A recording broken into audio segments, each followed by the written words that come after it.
하루를 여는 새벽 영성 기도의 시간입니다.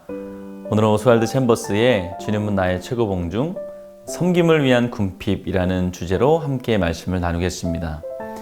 먼저 그의 글을 읽어드리고 그 의미에 대해서 함께 은혜를 나누겠습니다. 오늘 말씀은 고린도후서 12장 15절의 말씀입니다. 내가 너희 영혼을 위하여 크게 기뻐함으로 재물을 사용하고 또 내 자신까지도 내어주리니 너희를 더욱 사랑할수록 나는 사랑을 덜 받겠느냐. 인간적인 사랑은 대가를 바랍니다. 그러나 바울은 이렇게 말합니다. 여러분이 나를 사랑하든 말든 개의치 않겠습니다. 나는 기꺼이 나 자신을 여러분들을 위하고 또 여러분들을 하나님께로 인도하기 위해 내가 궁핍하게 될지라도 완전하게 내어주겠습니다. 바울은 예수님을 섬김의 기준으로 삼았습니다. 우리 주 예수 그리스도의 은혜를 너희가 알거니와 부요하신 이로써 너희를 위하여 가난하게 되심은 이라고 고린도후서 8장 9절의 말씀을 하고 있습니다. 그 바울의 봉사가는 정확하게 예수님의 그것과 같았습니다. 나는 나 자신을 얼마나 분에 넘치도록 내어주는가에 관심이 없습니다. 나는 그 일을 즐겁게 할 것입니다. 라고 바울은 말합니다. 섬김은 바울에게 기쁨이었습니다. 하나님의 종에 대한 현대 교회의 개념은 예수 그리스도의 개념과는 많이 다릅니다. 예수님에 의하면 하나님의 종은 주님을 섬기기 위해 다른 사람들의 종이 되는 것입니다. 예수 그리스도는 이 땅의 사회주의를 초월하는 사회주의자이셨습니다. 주님은 주의 나라에서는 가장 위대한 자가 모든 사람들을 섬기는 종이 될 것이라고 말씀을 하셨습니다.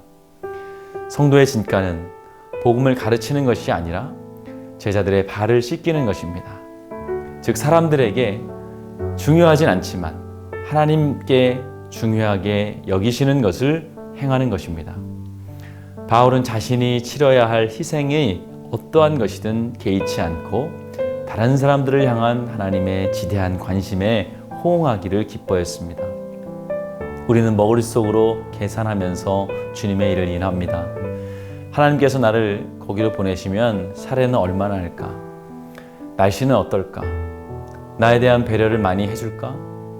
나도 사람인데 주변 환경에 신경 쓰는 것은 당연하지 않아? 이러한 생각을 한다는 것은 우리가 하나님을 섬기는데 조건을 따진다는 것을 의미합니다. 그러나 바울은 그 어떠한 조건도 붙인 적이 없습니다. 그럼 예수 그리스도께서 가지신 성도의 개념을 그의 삶 속에 그대로 실행했습니다. 단지 복음만 전하는 자가 아니라 주님의 손에 붙들린 바 되어 다른 영혼들을 위해 찢어지는 빵이 되고 부어지는 포도주가 되었던 것입니다. 오늘 오스왈드 챔버스는 우리에게 참된 희생이란 무엇인가를 말하고 있습니다. 우리 모두는 예수님을 믿는 순간 어느 정도의 희생을 예상하고 감내할 준비를 하게 됩니다. 그리고 그것이 하나님이 기뻐하시는 일이라고 생각합니다.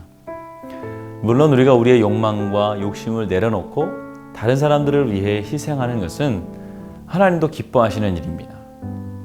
그러나 예수님께서 말씀하시고 또 행하신 희생은 그것보다 더 고차원적인 것입니다. 그것은 내가 누군가를 위해 얼마나 희생하고 나의 것을 얼마나 내어줄 것인가가 아니라 그 사람의 종이 되었는가라는 것입니다. 높은 자리에서 낮은 사람들을 위해 봉사하고 섬기는 것이 아니라 진정으로 종이 되어서 그들의 발을 씻기냐는 것입니다. 오늘 본문에 예로 등장하는 바울의 사역을 잘 보시기 바랍니다. 바울은 사람들이 자신의 섬김과 희생에 어떻게 반응하는지 전혀 신경 쓰지 않았습니다. 사람들은 바울의 복음 전파와 영혼을 섬기는 마음을 감사하게 생각할 때도 있었지만 일부 사람들은 그것을 불평해하거나 또 심지어는 핍박하기도 했습니다. 그러나 바울에게는 그 어떠한 사람들의 반응도 중요하지 않았고 오직 하나님께서 그것을 어떻게 생각하시는지에 관심이 있었습니다. 사랑하는 성도 여러분, 때론 우리가 하는 봉사와 사역이 사람들의 관심사와 맞지 않을 때도 있습니다. 사람들이 중요하게 생각하는 것은 영적인 것과는 거리가 멀 수 있습니다.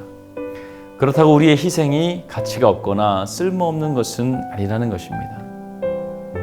내가 하는 일이 하나님의 일이라는 믿음과 함께 하나님의 관심에 내가 동참한다고 믿는다면 그것이 우리의 기쁨이고 영광이 될 수 있습니다. 올 한 해 하나님은 또 다시 한번 우리 각자에게 사명을 주십니다. 그리고 그 사명을 통해 나의 기쁨에 동참하자라고 우리를 초대하십니다. 우리는 하나님의 마련하신 천국 잔치에 참여할 준비가 되어 있어야 됩니다. 이것저것 세상의 일에 매여서 장가가고 소와 밭을 돌보는 일로 인해 잔치에 참여하지 못해서는 안 됩니다. 오늘도 하나님이 우리에게 맡기신 기쁨의 사역에 동참하시는 여러분들의 삶이 되시기를 주님의 이름으로 축원을 드립니다. 우리가 함께 기도할 때에 어서속히 코로나가 종식되어서 온 교인이 함께 모여 예배드리게 하옵소서. 또 육신이 병든 자들과 마음이 상한 자들을 치유하여 주옵소서. 마지막으로 세 번째는 우리 모두가 기꺼이 하나님의 일에 동참하게 하시고 기쁨의 사명에 감당하는 사명자가 다 되게 하여 주시옵소서.